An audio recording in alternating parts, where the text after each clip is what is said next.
Welcome to the Global Tech Leaders Podcast, where we help business leaders and individual contributors with actionable insights to hit their number and figure out the nuances of truly operating a business globally today, squeezing the essence of the lessons learned from the planet's top tech leaders.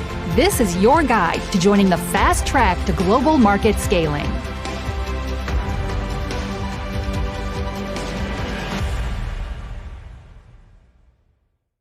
Welcome, I'm Ross Lauder, your host from Single Focus Talent, and I'm joined by our non-exec director, John Quigley, today. Thank you very much. Great to be here.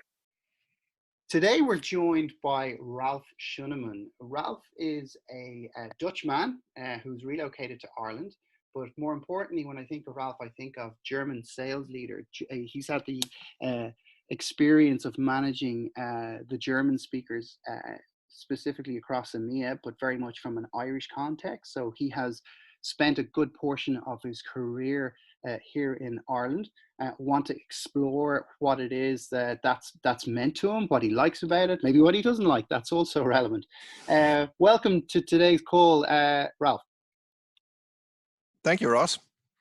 So let's dive right in. Thank you for inviting me. Yeah. My pleasure, absolutely. I suppose one of the key questions we get here at Single Focus is, can you get us Germans? And as you well know, you and I worked together when we were down in Cork, and that became a real challenge for the organization. So Ireland is a key focal point to doing business in EMEA.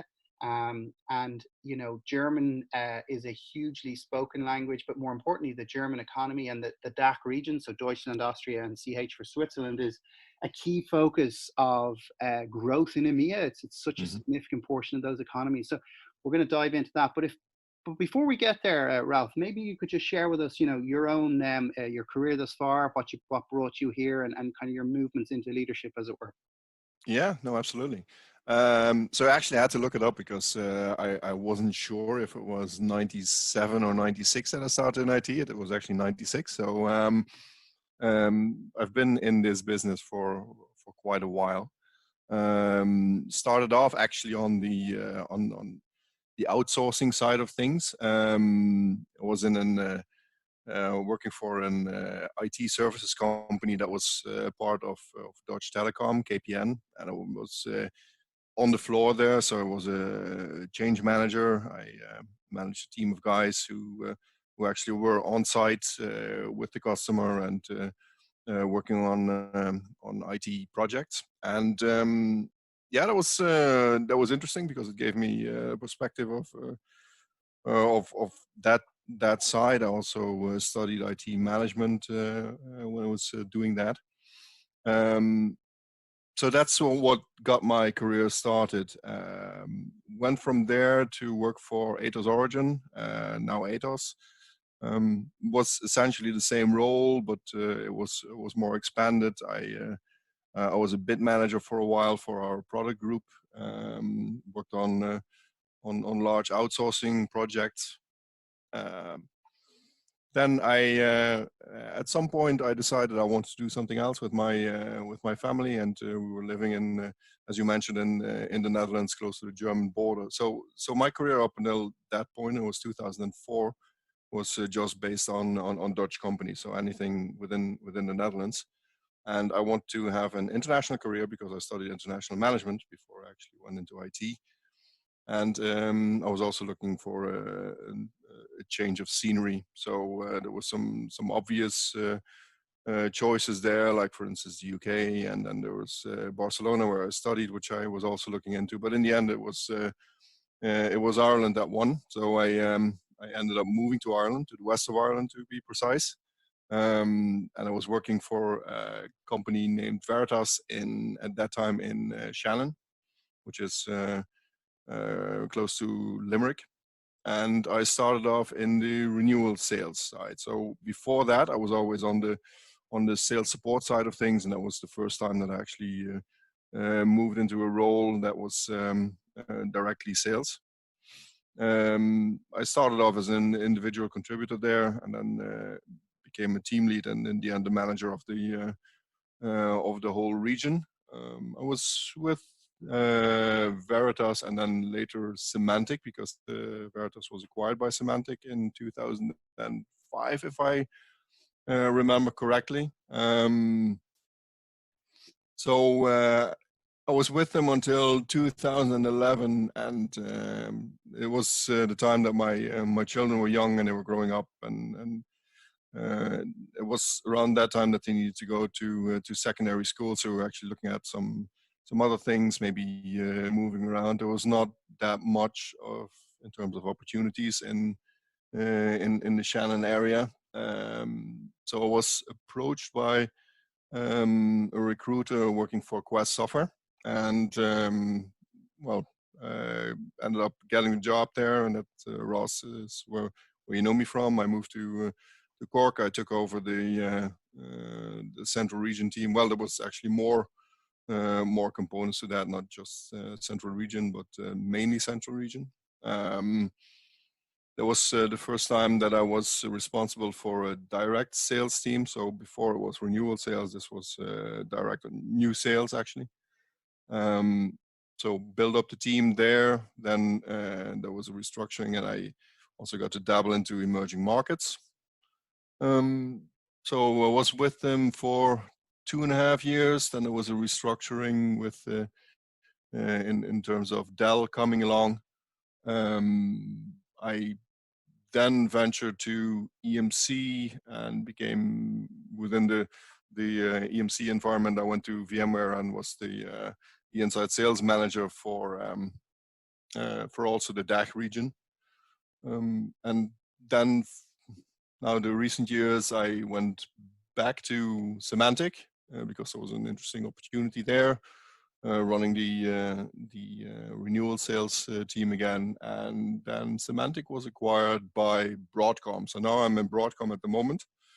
I'm working on the DACH market again for now for the Symantec portfolio, and soon also for the CA portfolio, which is also part of Broadcom.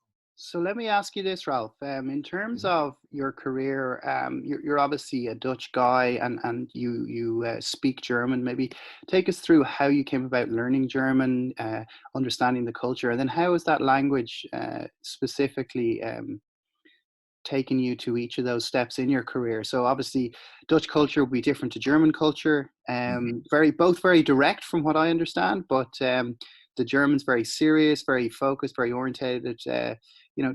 Tell us about that kind of the language learning piece, and then kind of your experience of German culture and Dutch culture as well, I suppose, and how those languages have played into that career. Okay.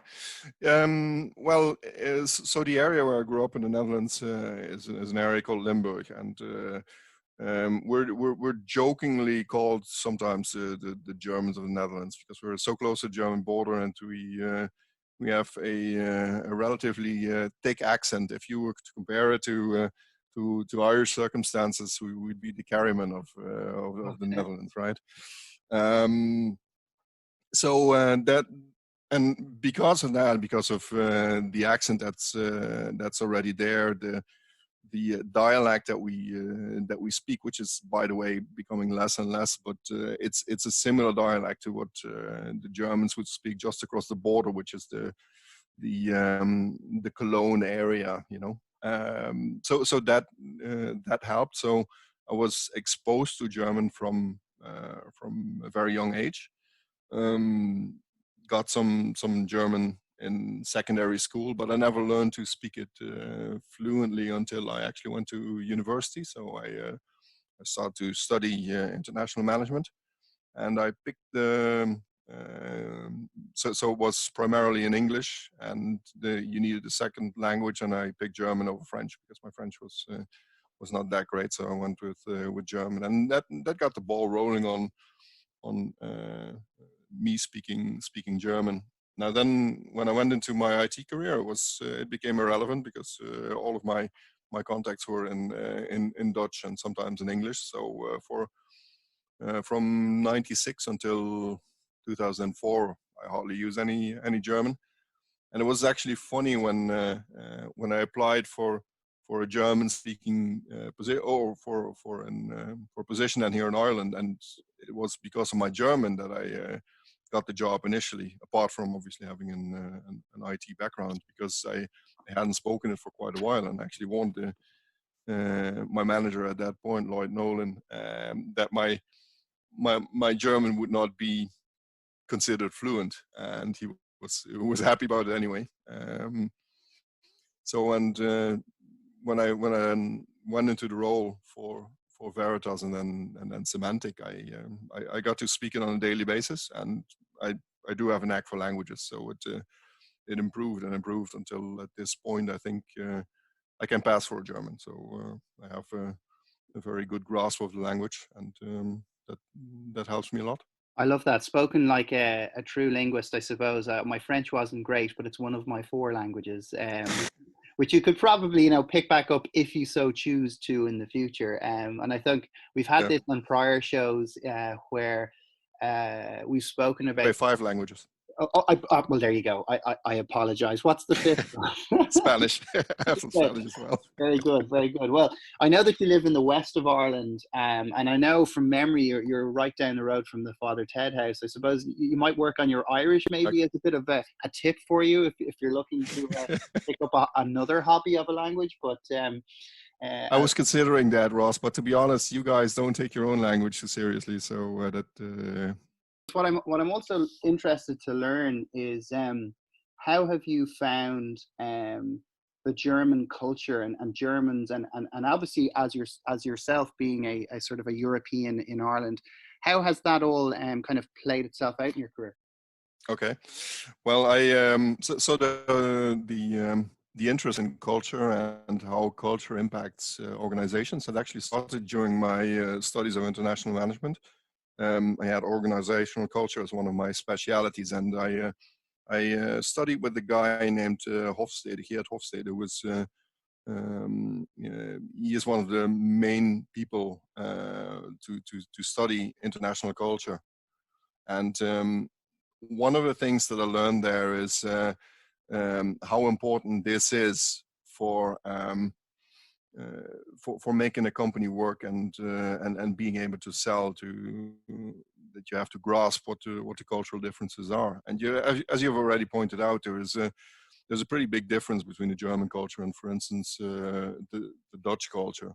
And one of the ones that is that I find is very important is actually a cultural factor which is called uncertainty avoidance. Right. So uncertainty avoidance is the one that determines how willing you are to take risks. So, for instance, if you look at an Englishman, somebody from the UK, has a very low uncertainty avoidance rating because they're very willing. The willingness to take risks is very high. Dutch are not quite there with the English, but they're also pretty high, and the Germans score very low on that because they want to have certainty, security. They want to know exactly what's happened. They want to have transparency, and that's one of the important things that you need to understand about the Germans and how it is different from the Anglo-Saxon culture. And knowing that and getting your head around that, you can start to work with the Germans, and you work with them really well. And if you always need to break down barriers. They're not as directly open as a Dutch person would be. So you need to gain their trust before they will open up to you. And that just takes time. So there's more work involved in building that relationship. Ralph, you and I come from a very originally what would have been considered an on-prem background. So, the old CD shipping installation model, whereas today we've moved to a SaaS model. And the reason I say that is that the on-prem model lends itself to channel very, very well. So when I ran the Script Logic division for EMEA in Quest Software, that was one of their main things, and for the reasons you've shared. So there was the language piece around your partners being enabled in the language locally, obviously, but also having English. And secondly was credit risk. They didn't want to expose themselves to overseas jurisdictions where credit risk could pose a problem, etc. So the partner channel took that on board. But now as we move very much into a SaaS subscription-based model, the channel isn't as readily available. It doesn't lend itself to that. How have you found that kind of transition, or what does that challenge look like for SaaS businesses looking to come into EMEA? And I think for me, it's very much hiring more around the languages for that reason. But what's your experience been? Yeah, so I think in Germany you'll still see that even selling SaaS, you can have like an indirect model with service integrators and people running their own data center and then hosting your SaaS solution from their data center, which works very well for Germans anyway, because they're very because of that same reason of uncertainty avoidance and not wanting to take a lot of risks. They want their data and their applications to be coming from Germany. So it's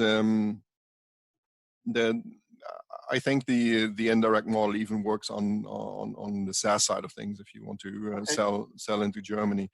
But if you want to go into a more direct selling into Germany, yeah, it's you're gonna you will need a sales force that is able to have a sales conversation in German, at least to a certain level.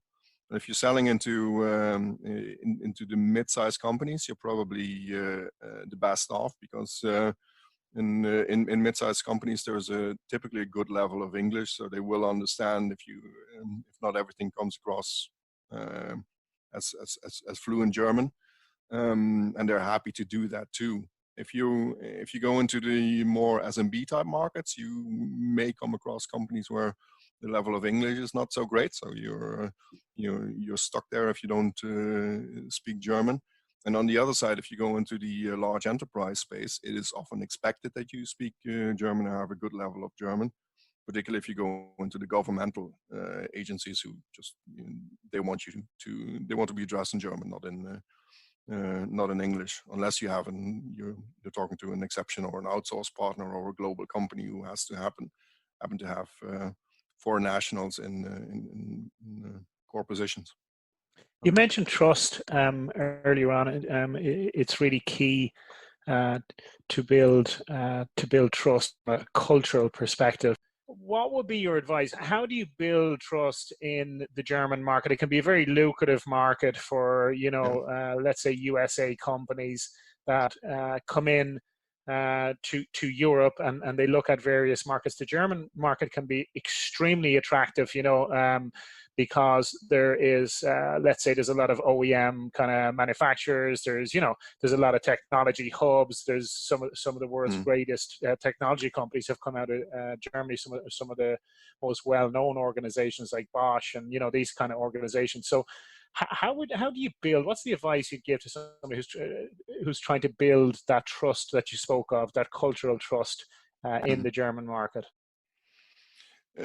So transparency is a very important thing. So make sure that you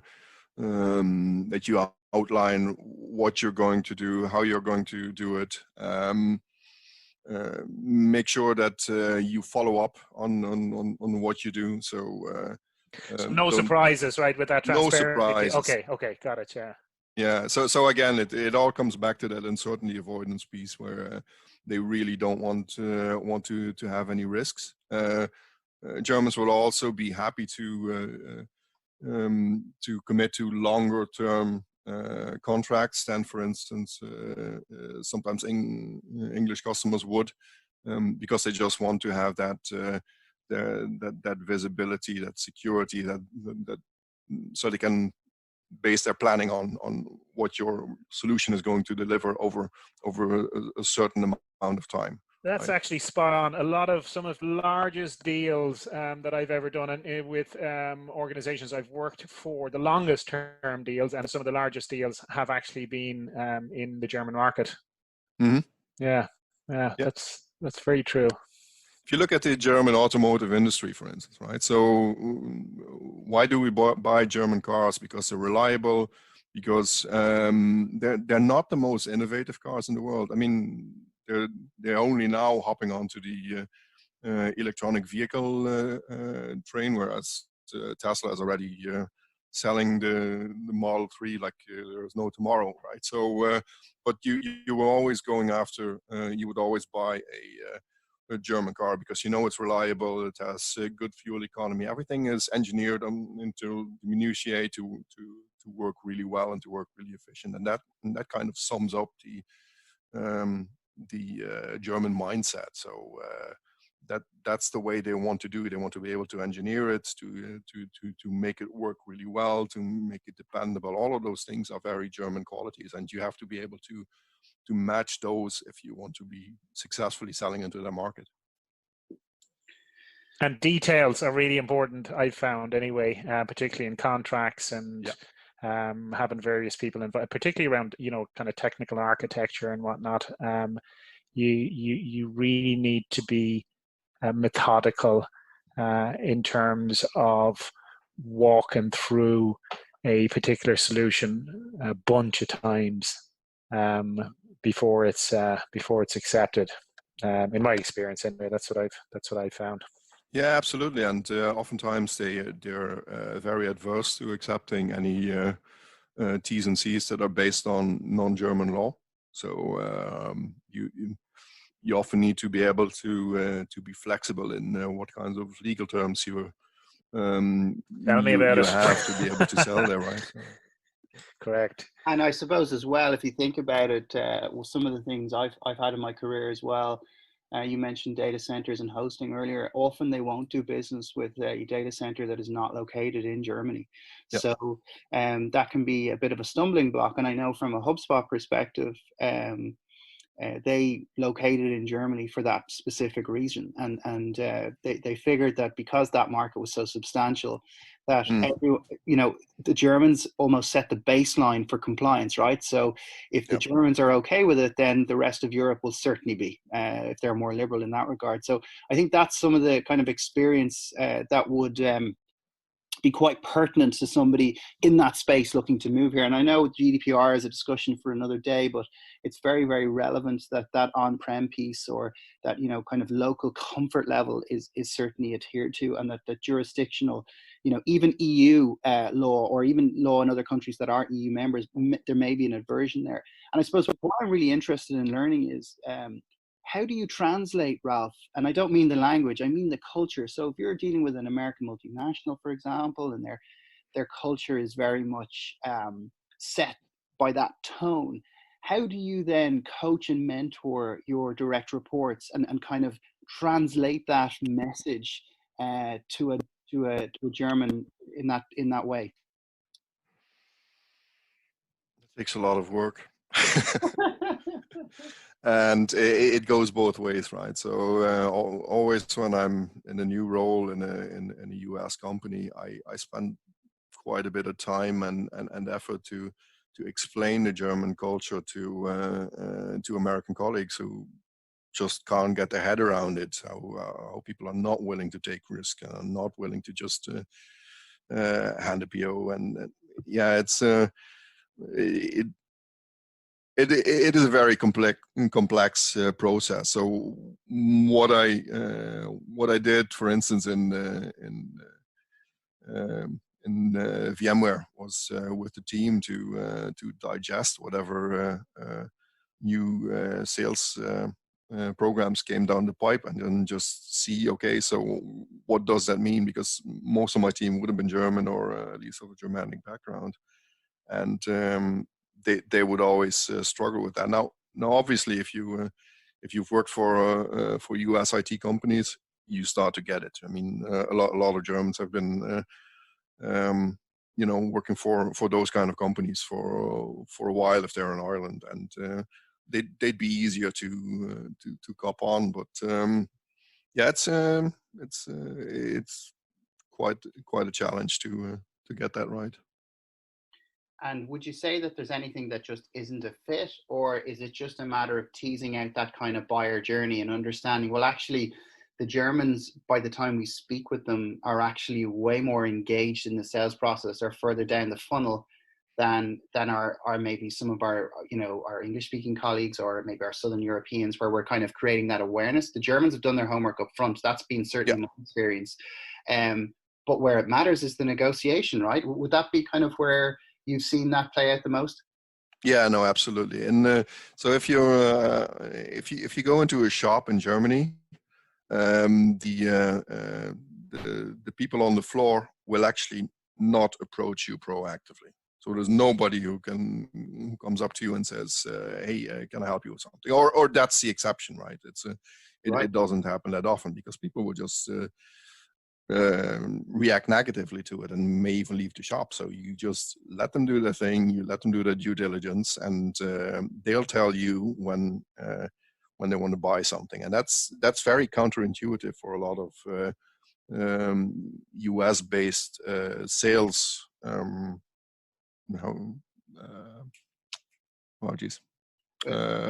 Software multinationals effectively that are, wanting to tell the world that their new innovation in their software is just the most game-changing, and here's why. Let me tell you the story, as opposed to it being more of an inbound-led, informed discussion from that kind of cultural perspective, if that makes sense. Yeah, exactly. That's it, right? So it's you cannot really do a push sale in Germany because it will backfire. There's some notable exceptions if you have a very strong position in the market and your product is really compelling.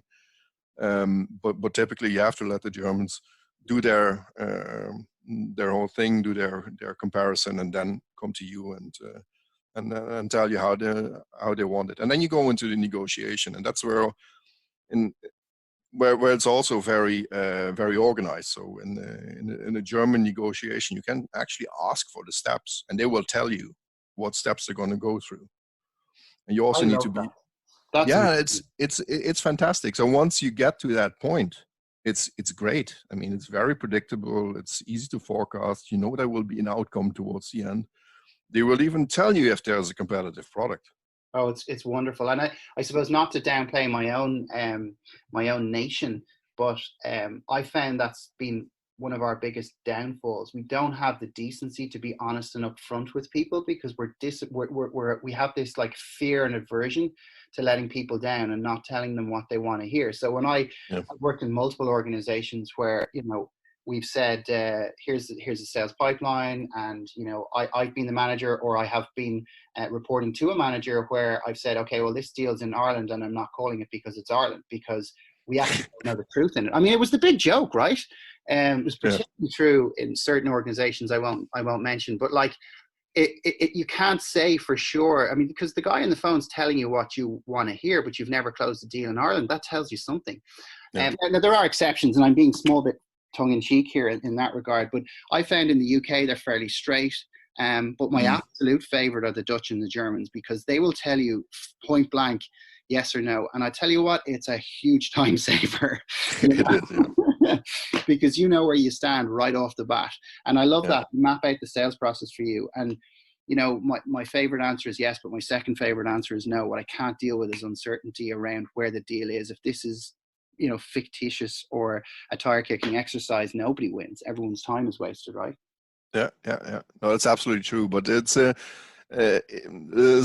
two things about that. First of all, it's what we're talking about here is a generalization, right? So you have your bell curve and you have your spectrum. So it's just what's in the middle of the bell curve that we're talking about now. So you have some very dodgy Germans and you have some very straight Irish. So it's there's all sorts, right? But so that's one thing. And the other one is you could see it as a negative, but for instance, that uncertainty avoidance also makes it a bit tough to sell in Germany, because yes, they want to take their time. And if you work for an American company or for an English company, for an Irish company, you don't always have that time, right? You want to build up your pipeline. You want to drive the deals forward, and sometimes it, in Germany, you start to push, and it backfires. It doesn't work. Whereas in Ireland, in the UK, you could actually go and say, hey, you know what? I feel that you're about to close this deal. How about we give you some extra consultancy for the implementation or whatever, and then you close it now, and you might get a positive response. Where in Germany, that typically doesn't work. So there is a bit of two sides to that. Interesting. It does make it more predictable, though. I mean, I suppose we all work towards end of quarter, and we all trying to get a deal in, etc. But if the reality is that's not going to happen this quarter and you're pushing it, you're trying to flush out your pipeline, do you know what? That's actually okay, because it means that I'm going to close it next quarter and I know with a level of predictability where my business is at. And ironically enough, the stock market actually craves certainty. But I think the model that we have around quarterly attainment doesn't support that at all. Exactly. And that's a conversation for another day, but that's certainly been my experience. What I'm also keen to just jump in on as well, and for some of our listeners who may not know, Germany is a population of 80 million people. They've adopted the euro. They're probably the driving force in economic policy and certainly interest rates around the ECB, etc. Austria also have adopted the euro. They're a European Union member as well. However, Switzerland is not. Switzerland is not in the European Union. They still have the Swiss franc. Their population is split around German and French speakers, as well as some Italian and some local dialects. The population of Germany, as we mentioned, is 80 million. The population of Austria is 8.5, and similar in Switzerland as well. Maybe if you could just share with us some of the nuances around doing business in Austria and then Switzerland as well, with some of those differences and what challenges maybe they bring forth or how you deal with them. Okay. Well, so the biggest outlier of the three would be Switzerland, right? Because you have the different languages. The culture is slightly different. One of the things that you have to be prepared for is that if you're talking to a Swiss person and you open a conversation in German, they may not understand what you're saying. I was working with a Swiss account manager who was from the Romandie, which is the French-speaking part, and he didn't speak a word of German. So you need to, but then the Swiss would have generally a good level of English, so you would be able to work around that. So that's one thing that you have to bear in mind. Then culturally speaking, the Swiss are less direct than the Germans and the Austrians. So it's a bit more towards the Irish friendliness, although they also have this idea that they want everything to be perfect and predictable. So it's a bit of a mix between some more agreeable tendency, and then but also wanting it to be perfect. For me, it's always very nice working with the Swiss. It's a great company to work. It's a great country to work with. There's some really big companies who have large budgets and who spend a lot on IT. So it's good custom. There's a good channel structure there. You have your Swiss franc, which is obviously a bit of a different scenario from the euro. Selling into Switzerland typically from the EU is not a problem whatsoever because of the agreements that they have. Yeah. No, it is a very interesting and very worthwhile country to focus on from a sales perspective. Austria is for me is sometimes more German than the Germans. What do you mean by that? They can be very demanding, very direct. It sometimes depends on where they're from. If they're from Vienna, from Salzburg, or from some of the other parts of the country, which is one thing that I haven't touched upon, obviously, because I'm generalizing Germany. But in Germany, you also have this these different cultures, whether you're from Bavaria or from the Hamburg area or from the Ruhrgebiet. There's from Berlin. There's different types of cultures there as well. But sometimes you come across people in Austria who have this, what I would consider a Germanic culture of being, being pretty demanding, being very, very, very straight, and then they have that even more.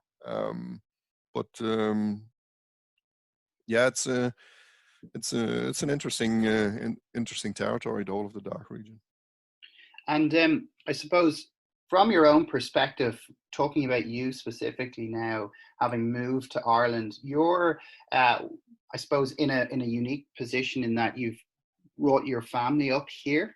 And we've had different discussions in prior calls where a lot of what I would do would be bring in business development reps from Germany, Austria, etc., in particular, to start their career here right out of university and really, join the Irish tech scene, for example. And their plan would be to stay for a number of years, get to maybe account exec level, maybe up bordering enterprise, and then go back to their respective country and kind of have a field position or move into management, etc. But their plan would be to move back. So I'm curious to know, like, how have you found Ireland? What have been the kind of community elements? I mean, how do you find your people as such here? And what's been kind of your greatest takeaway from an Irish perspective? And why do you stay? Why am I staying here? So for us, it was part a career move, but it was also part a quality of life choice.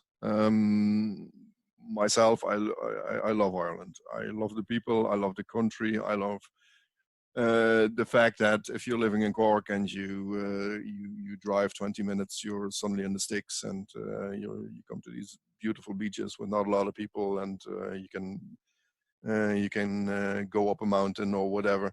I didn't have that in the Netherlands. So in the Netherlands, it's I consider it to be like a city state essentially, because you can cross the country without leaving a populated area.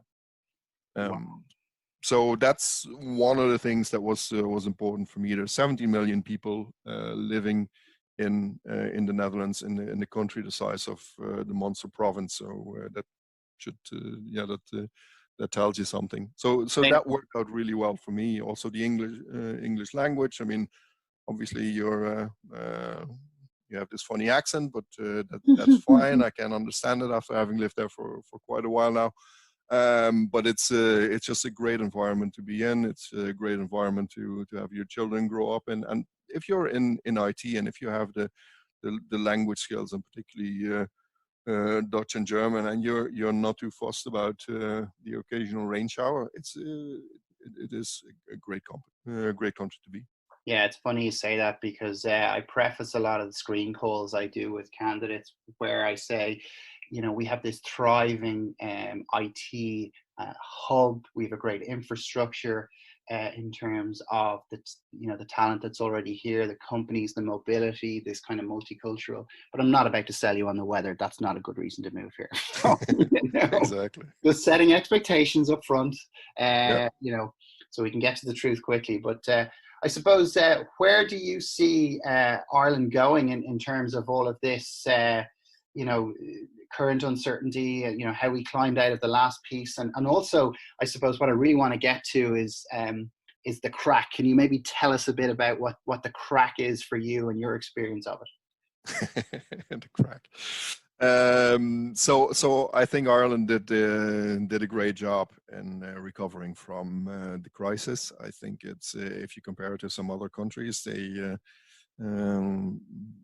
look at the Greece, and to a lesser extent Portugals of this world, who were equally in a bad state, and while they're recovering, they nowhere near made the recovery that Ireland made. So I think that Ireland is doing pretty well. There's obviously some problems with particularly the housing and the prices in the housing market, which I think can still improve, but Sure. which is also one of the problems you're going to be facing in attracting people to come to Ireland. By the way, just throwing that out there.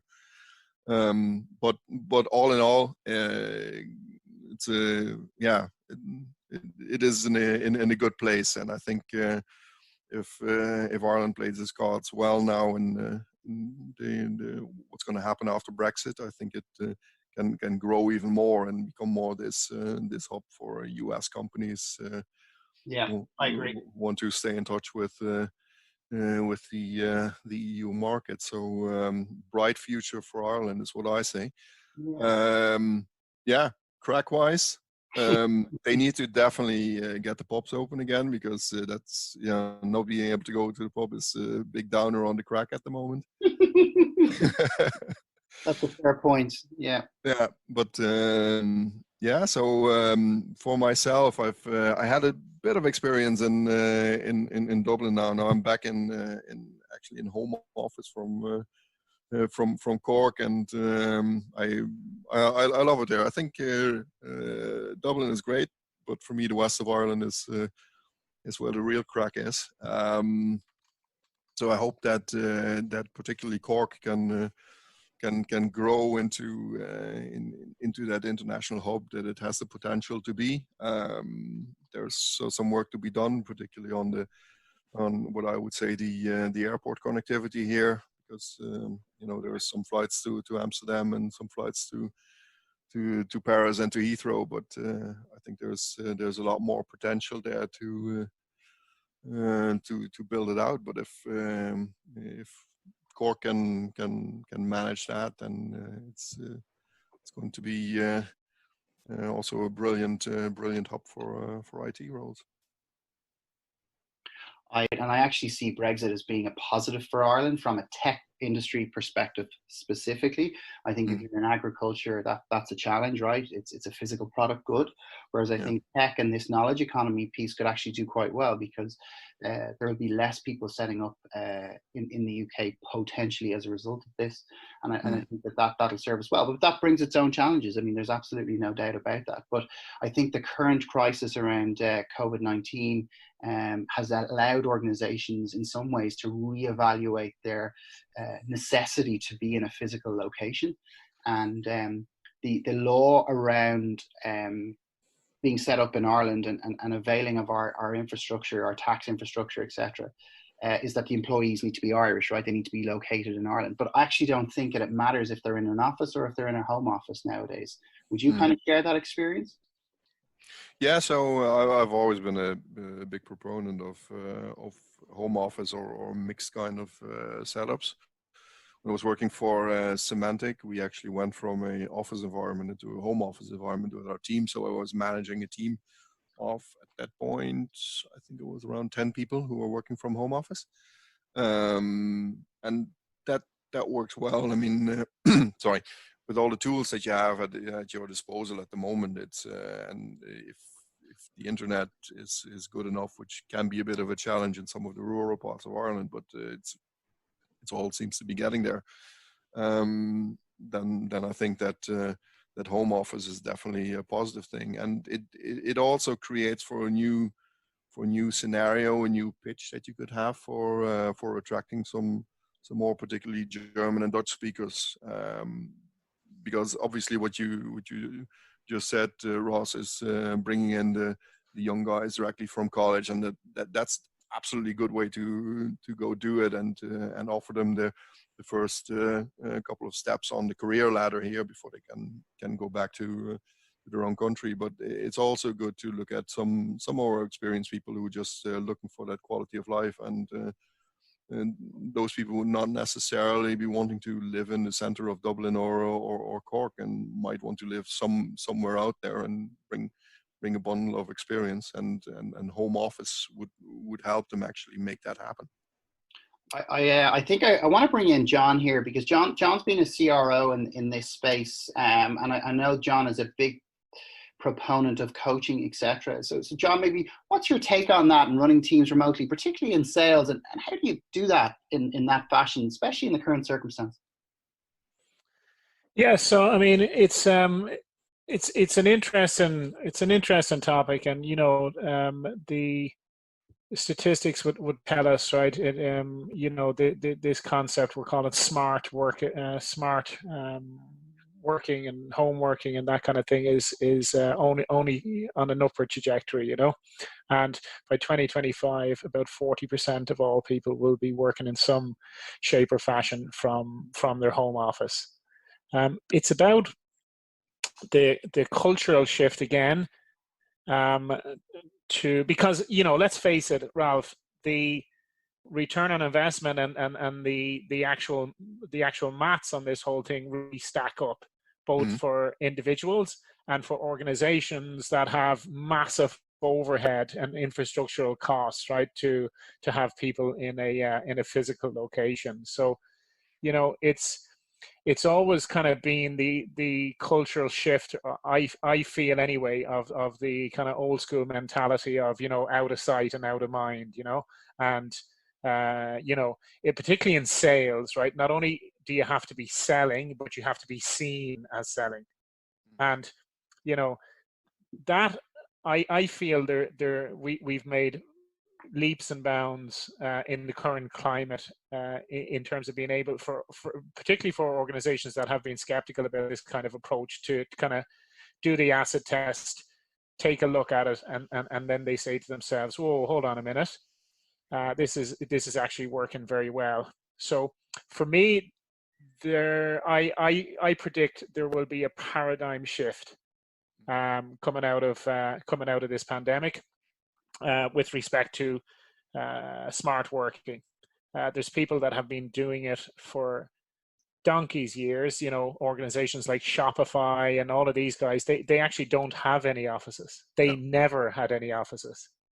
And, you know, these organizations that were born on the internet, you know, a lot of these folks have really gotten used to that cultural element from day one. There's no transformation needs to happen. They were onboarded and hired remotely.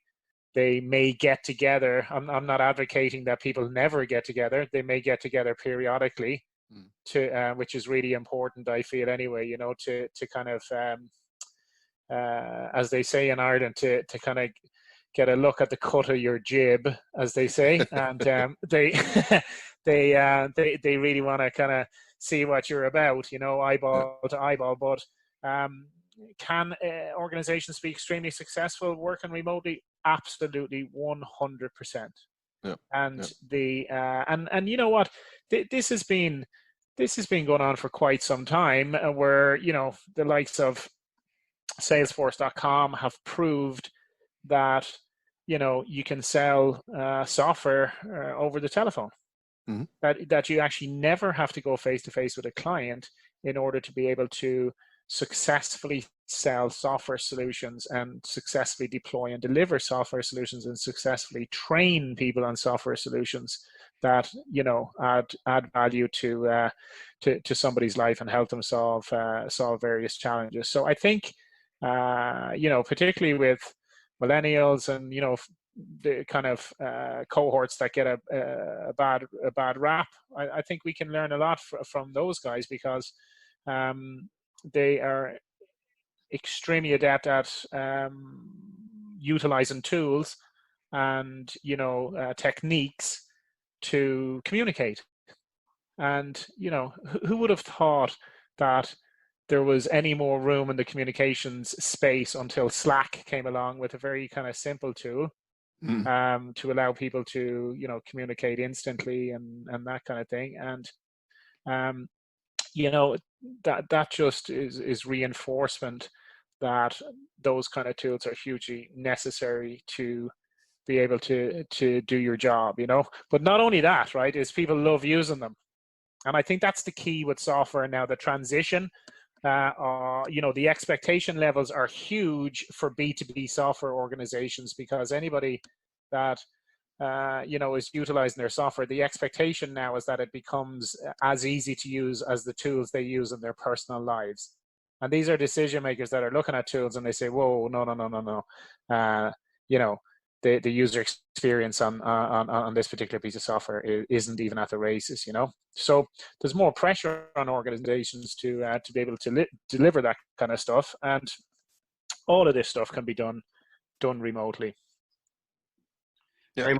Very much echo that. Well, look, I want to thank you, Ralph, for your time today. I think that's been hugely valuable to our listeners in terms of setting the tone as to how important that DACH market is, some of the nuances of working remotely in the current climate in particular, you know, culturally, how we function as an organization, nation, if you like, and how companies have been successful here. So look, I want to thank you for that. Really appreciate your time. It's been a real pleasure to have you on. Pleasure was all mine, Ross and John. Thanks, guys. And yeah. Be safe, Ralph. Thank you. Cheers. You've been listening to the Global Tech Leaders Podcast, designed for both established and aspiring career-focused tech rock stars, as well as helping leadership figure out how to speak global in today's multicultural world.